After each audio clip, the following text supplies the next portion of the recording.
इसी बीच दोस्तों आज हम फिर से आपके लिए लेकर रहे हैं आज दिन भर की सभी ताजा बड़ी खबरें फटाफट इस वीडियो में आपको बताने वाले हैं। तो वीडियो को अंत तक जरूर देखें। अगर आप भी मानते हैं कि तबलीगी जमात पर मीडिया द्वारा लगाए गए आरोप गलत हैं तो हमारी वीडियो को लाइक करके अपना समर्थन जरूर दर्ज करें। इसी बीच बढ़ते दोस्तों अगली बड़ी खबर की ओर। तो इलाहाबाद हाई कोर्ट का बड़ा फैसला, मस्जिदों में लाउड स्पीकर से नहीं दी जाएगी अब अजान। इस्लाम में है लाउड स्पीकर से अजान देना हराम। इसी बीच बढ़ते दोस्तों अगली बड़ी खबर की ओर।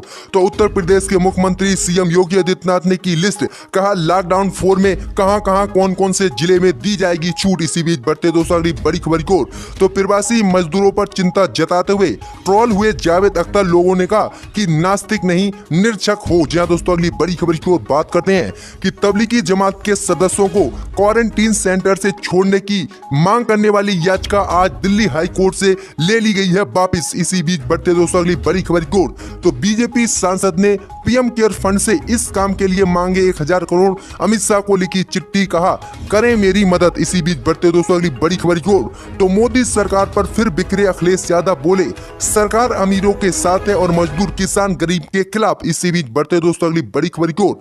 तो राज्य रोके मजदूरों का पलायन, हम कैसे रोक सकते हैं। जी हां, सुप्रीम कोर्ट का बड़ा ऐलान है कि राज्यों में मजदूरों के पलायन को रोका जाए क्योंकि इनकी वजह से भारत में कोरोना महामारी तेज से फैला है। ये सुप्रीम कोर्ट ने आज आदेश दिया है कि राज्य सरकारें सभी जो प्रवासी मजदूर हैं उनको रोकें। इसी बीच बढ़ते दोस्तों अगली बड़ी खबर की ओर। तो दिल्ली हाई कोर्ट ने शराब पर 70% विशेष कोरोना शुल्क वसूलने पर केजरीवाल सरकार से मांगा है जवाब। अब देखते हैं केजरीवाल देते हैं इसके लिए क्या जवाब। इसी बीच बढ़ते दोस्तों अगली बड़ी खबर की ओर। तो मोदी सरकार को मिली कोरोना टेस्ट के लिए स्पेशल मशीन 24 घंटे में करेगी 1200 लोग की सैंपल की जांच। तो ये काफी अच्छी खबर आ रही है कि अब भारत में ऐसी मशीन मिल गई कि 24 घंटों में जो है 1200 मरीजों के सैंपल की जांच कर देगी कोरोना वायरस के। इसी बीच बढ़ते हैं दोस्तों अगली बड़ी खबर को।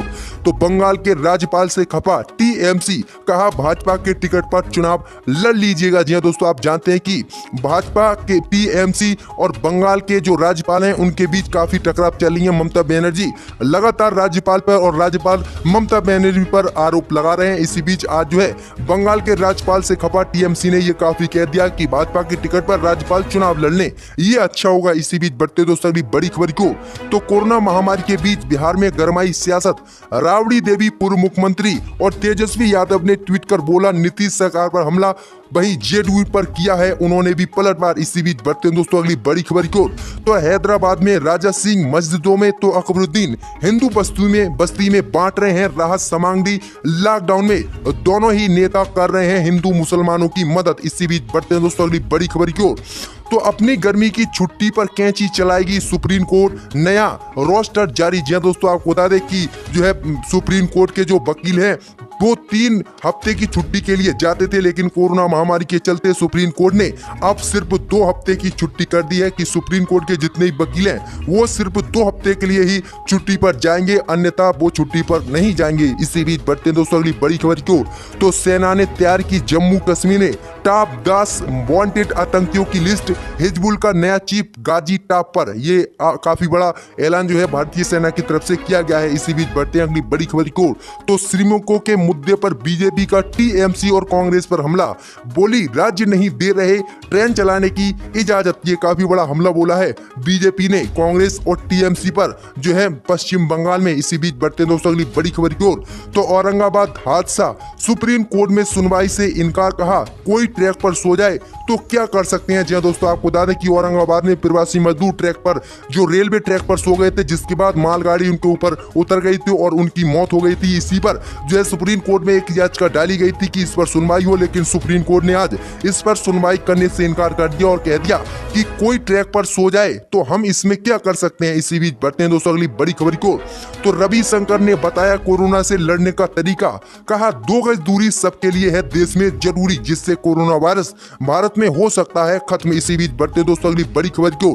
तो योगी सरकार का फरमान, रोज खांसी जुकाम बुखार की दवा लेने वालों की डिटेल देंगे मेडिकल स्टोर। जी दोस्तों, आपको बता दें योगी आदित्यनाथ ने काफी बड़ा ऐलान किया है कि जो भी जुकाम, खांसी और बुखार की दवा मेडिकल स्टोर से ले जा रहे हैं वो अपना पता, मोबाइल नंबर सब दर्ज कराएं, जिससे कि उनकी जांच हो सके कहीं उन्हें कोरोना वायरस तो नहीं है। इसी बीच बढ़ते दोस्तों अगली बड़ी खबर की ओर, तो ट्विटर पर बोलने के बजाय काम क्या होता, रेल मंत्री पर भड़की नुसरत जहां। जी हाँ दोस्तों, आपको बता दें कि रेल मंत्री पर सांसद नुसरत जहां का काफी बड़ा बयान आया है। उन्होंने कहा कि ट्विटर पर मोदी सरकार खूब बोल रही है और रेल मंत्री भी खूब बोल रहे हैं। अगर वो इस ट्विटर पर बोलने की बजाय अगर काम करते तो आज सारे देश में फंसे हुए प्रवासी मजदूर अपने अपने घर सुरक्षित रूप से पहुंच जाते। इसी बीच बढ़ते दोस्तों अगली बड़ी खबर की ओर, तो अधीर रंजन चौधरी कांग्रेस नेता का चीन को घेरते हुए बड़ा बयान, सेना की प्रशंसा की तो खपा हो गई कांग्रेस, डिलीट करना पड़ा ट्वीट। जहां दोस्तों आपको बता दें कि अधीर रंजन चौधरी ने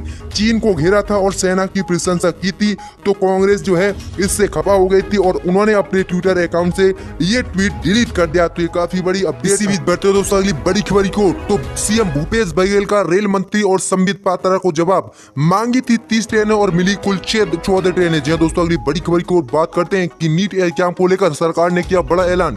नीट परीक्षा में अपनी पसंद का केंद्र चुनने का दिया है सरकार ने इस बार मौका, करना होगा सिर्फ थोड़ा बहुत काम। जी दोस्तों अगली बड़ी खबर की ओर बात करते हैं कि तमिलनाडु में खुलेगी शराब की दुकानें, सुप्रीम कोर्ट ने ऑनलाइन बिक्री के हाई कोर्ट के आदेश पर लगाई रोक। इसी बीच बढ़ते दोस्तों अगली बड़ी खबर की ओर, तो 18 मई से यूपी में 2 सप्ताह के लिए बढ़ेगा लॉकडाउन, सीएम योगी आदित्यनाथ ने दिए हैं बड़े संकेत। इसी बीच बढ़ते दोस्तों अगली बड़ी खबर की ओर, तो गुजरात के मंत्री भूपेंद्र सिंह चुडासमा को सुप्रीम कोर्ट से बड़ी राहत, निर्वाचन रद्द करने के आदेश पर लगाई रोक। इसी बीच बढ़ते दोस्तों अगली बड़ी खबर की ओर, तो चीन के बाद युद्ध की तैयारी में जुटा हुआ है पाकिस्तान, सैटेलाइट तस्वीर से हुआ है आज बड़ा खुलासा। इसी बीच बढ़ते हैं दोस्तों अगली बड़ी खबर की ओर, तो लॉकडाउन में भी 2 दिन से कर रहे थे जलसा, 150 से ज्यादा शामिल लोग, पुलिस ने पहुंची तो मच गया हड़कंप। वहीं 100 लोगों से अधिक लोगों को किया है पुलिस ने अभी गिरफ्तार। इसी बीच बढ़ते दोस्तों अगली बड़ी खबर की ओर, तो श्रमिकों के मुद्दे पर भाजपा ममता में टकरार, संबित पात्रा ने पूछा सिर्फ 9 ट्रेनों को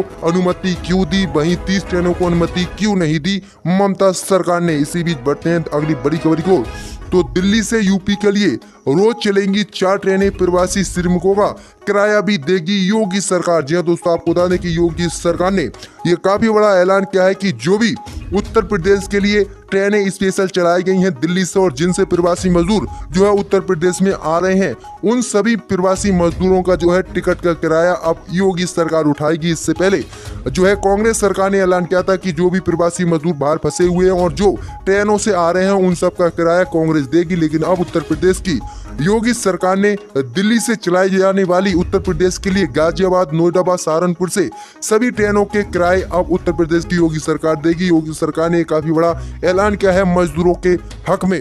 इसी बीच बढ़ते दोस्तों अगली बड़ी खबर को, तो आज वित्त मंत्री निर्मला सीतारमण ने की तीसरे चरण की राहत पैकेज की घोषणा, वहीं किसानों के लिए किए हैं आज मोदी सरकार ने बड़े ऐलान। जहां दोस्तों आपको बता दें कि अब किसान दूसरे राज्य में भी अपनी फसलें बेच सकेंगे, वहीं वस्तु अधिनियम में संशोधन करेगी मोदी सरकार ताकि किसानों की आय बढ़ सके। वहीं फल और सब्जियों के लिए मोदी सरकार ने 500 करोड़ रुपए का ऐलान कर दिया है।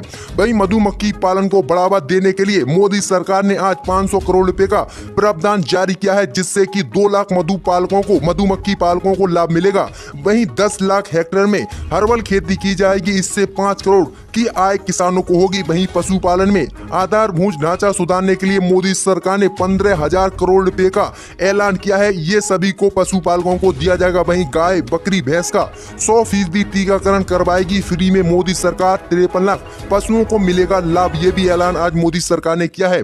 वहीं 13,343 करोड़ रुपए के पशुओं के इलाज के लिए खर्च होंगे। मछुआरों की नींव का बीमा कराएगी मोदी सरकार, ये काफी बड़ा ऐलान आज राहत पैकेज में वित्त मंत्री ने किया है। वहीं इस 20,000 करोड़ की योजना से 55 लाख को रोजगार मिलेगा। वहीं 20,000 करोड़ की योजना मछुआरों के लिए शुरू होगी, इसमें 11,000 करोड़ एक्वा कल्चर की गतिविधियों के लिए, जबकि 9,000 करोड़ आधारभूत ढांचे के विकास के लिए खर्च होंगे। तो ये काफी बड़ी घोषणा जो है वित्त मंत्री की तरफ से की गई है। वहीं ऑर्गेनिक और हर्बल उत्पादों को बढ़ावा इस राहत पैकेज में मोदी सरकार देगी। वहीं लोकल उत्पादों जैसे केसर, आम आदि की ब्रांडिंग के लिए 10,000 करोड़ रुपए का जारी किए हैं मोदी सरकार ने आज इस राहत पैकेज में। वहीं आपको बता दें कि लोकल प्रोडक्ट की ब्रांडिंग करेगी मोदी सरकार।